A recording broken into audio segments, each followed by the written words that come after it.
for Coach Choice. How's, I guess, you have a wealth of talent. How do you kind of balance that as you go through camp like this?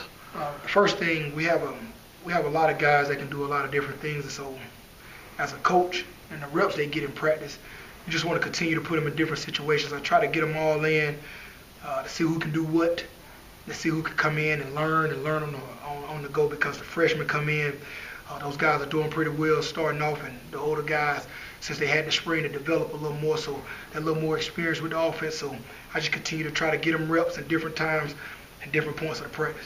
It seems like Dante has kind of emerged as kind of an all-purpose guy for you guys. What do you see from him? What does he do well?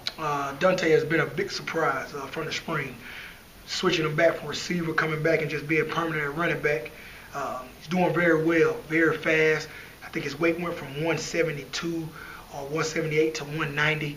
He's doing really well in the classroom. Just his whole personality as a football player has changed. He's tough. He can protect really well. He's got a chance to do a lot of things, in the backfield, and also at receiver position and in the slot. So we'll see what he can do this year. It's going to be a big year for him. With Dante, what was that? How did that decision go to bring him back to? Well, you can just tell. It's just natural movements. It's different. Coming back from receiver to running back is two different types of movements that you'll see in a player, and most of his movements are running back. And so you could see him, he could catch the football, but it wasn't natural to him. And the biggest thing for most of the guys is to make sure whatever position they naturally fit into and continue to work because he felt more comfortable. And you could see it day one. And he continued to just blossom. And more than anything, I'm just proud of him, the type of person he is and his character and how he's acting as a young man. He's really mature and he's really trying to learn. He's thirsty to try to learn, so that's good for him. When you look at the entire group of 7 or 8 guys that you have over there, do you divide any of them up into, hey, maybe he's better off as a situational guy, or these guys are every down backs, that type of thing? Well, that's the thing. As a coach, you have to know your group, and so sometimes you'll put guys in different situations, and sometimes I want to put them in the situation that they're not. Because if a guy is just doing situational stuff and then in the game he has to do a 3rd and 1 or he has to do a goal line situation, he has to be ready for it all. And so it's up to our coaches and how Coach Collins has practiced. All of them get reps in every period. And so it's good for me to see it. And sometimes you want certain guys to go on certain plays, and because I want to see certain things to see how they adjust. But most importantly, man, I just try to get them in there and get them going and get them ready. The guy that surprised me probably the most that I've watched is Devin Ellison. It was a guy who was maybe not as talked about as some of the other 2 freshman running backs. What is he doing well? What's kind of caught your eye with him? First, he dominated summer condition. He came in. The kid is very mature, come from a great family, worked his tail off in the off season. Just continue to show up every single day working out, and then when you get him in the football game, when you see him in practice, he understands protections. He knows a lot of things. It's just coming in, being here 2 weeks, the kid knows most of the playbook. And so when he makes a mistake, he come and tell you, he can tell you what he did wrong, and he works his tail off. And so as long as he continue to do the work, he continue to learn, have opportunity to play. Because everything we do here is above the line, and that kid is working his tail off. So if he does well, he's going to have an opportunity to go.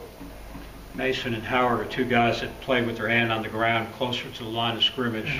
Now they're lining up next to the quarterback further away from the line of scrimmage. Do they look more comfortable in the new situation? Absolutely. JP's looked very good this whole summer, coming off or just changing from spring to summer and the summer condition and coming back and being here in the fall. The first thing I tell you, Roddy, he is very comfortable. Being comfortable doing it, all those practices that we had and coming back and having the confidence to do it. You can see him in his blitz protecting and Jerry as well. They look better, more confident, understanding IDs, who you have to block your protection, and understanding their reads and their run fits. And so I'm just trying to continue to get them reps because August 29th ain't number 2 or 3 weeks away, so we got to be ready to roll. So I'm just trying to get them more comfortable in that situation. When you're rolling guys in practice, it almost seems like it's play-by-play, and obviously there's different ways to do it, but what's kind of your philosophy in shuttling in guys like It just depends. Like sometimes in run and team run or different periods, I want them to finish. Practice on finishing their run. And so that's the biggest deal, because most of the time backs get in practice and they run 15 yards and come back for the next play. But then when you get an opportunities in the game, they're not used to it. And so the biggest thing in practice is to get them going, so they go hard as they can for one rep, come back and get another one hard as they can, so they can work on using their offhand, work on finishing, and finishing in the end zone. It's probably one of the biggest things or traits that you can have as a runner, because in the NFL you have 3 or 4 reps and you gotta finish. But then you got to jog back and go to the next rep. And so it's just that mentality, getting the guys to know when you run in practice, treat it like it's a game. Because in the game, they're going to break runs. And in the game, I wanted to be used to it. But when the different periods, like if I'm going blitz, I want give them 2 or 3 reps so they can actually have a chance to see different looks so they can work on their pass pro. You talk about getting these guys comfortable in all these situations, and Coach Patton has said multiple times that he wants to use them all over in multiple different ways. So when it comes to cross-training these guys, what does that look like on a day-to-day basis for you? The biggest thing is, like, once I get them and we talk about it, a lot of the guys in the room, Nate Cottrell, Dante, Devin that you mentioned, them guys can do a little bit of both. And so once we go on the board and we install new plays, I always make sure they have an emphasis of understanding the whole play, not just what the running back is doing, because in certain sets they both could be in the game, and I want them both to understand, like, look, you got to understand what we're running out here.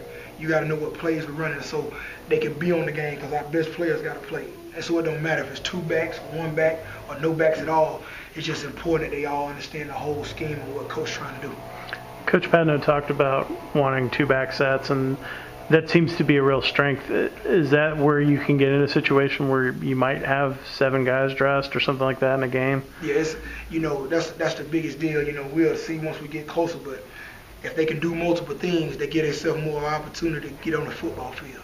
And so position flexibility, doing that, and also playing special teams, those are ways that you get on the bus, ways you get a chance to play. So that's why I stress to the guys to take special teams seriously, and also when you're in offense, to make sure you know what we're doing as a whole. Because when coach know that you know what you're doing at receiver, he has more confidence in you putting you in the game. And so that's the biggest deal.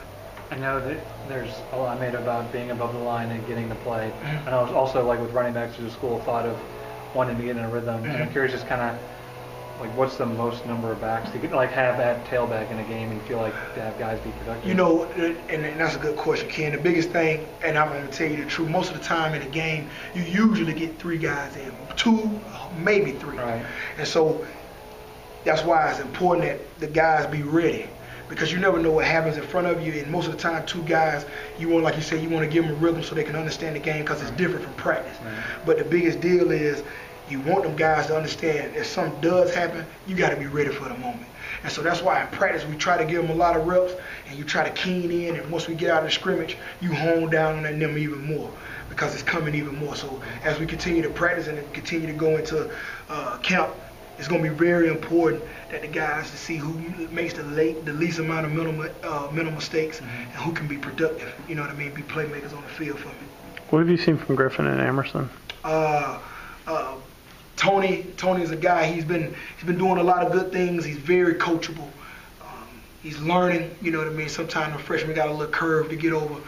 Being here and how we practice and the different ways that we go about it. But the kid he works his tail off. He's very coachable, and I love that. And so when freshmen come in, the biggest thing is for them to understand, okay, listen to the coach, try not to make the same mistakes over and over again, and let's see how we can get better. And Jamize is doing some good things. He flashes at times, but the mental errors and doing little certain things, we got to eliminate those. And you expect those from freshmen. So it's up to me to coach them, to get them so they won't do that. Because in certain situations they have to play, they're going to have to be ready to go. There was a play in practice today. I think it was in the indoor, and I think Jerry had a blitz pickup, and you seemed like really excited about it. I'm curious, kind of what went into just that. Because see, in our room, the first thing is to make sure you protect the football. The second is protect the quarterback. I really don't rave about yards. I really don't rave about runs. I really won't get excited. But when you pick up a blitz, what Coach Collins talk about, the culture that you have, I think that's what blocking is, for somebody else to get the glory. So the receivers, the quarterbacks. And so being part of that offensive line unit when you step up and block somebody, being selfless, you know what I mean? That's one of the things I want, and it's tough because you're not getting the football. A lot of people don't like to block, but I love to block. And so when they do it, I want them to see my excitement for them blocking more than they'll see my excitement for them running. It's just one of those things. So when they look at coach and say, oh, man, coach is excited, so they know it means something to them. And if that's the case, then they'll be, you know what I mean, more adequate in doing it. So, because it's hard, but I love it. The better you are blocking, the better you get your chance opportunity to get in the NFL. So everybody can run. Some people got to block, you know. Jerry seems like a guy who's getting more comfortable. He was a north-south, just kind of straight ahead runner, and it seems like he looks more comfortable with his cuts and kind of his role in this offense. Kind of what have you seen from him? The last 2 days has been better. Today he looked well. I think on Saturday as well, he picked it up, and so he's coming. You know, he started off a little slow, but now he's ready to roll.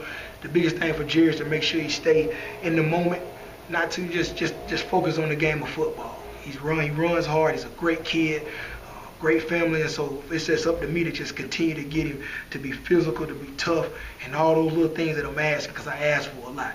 Some of it I know they can't do, but I still ask for it.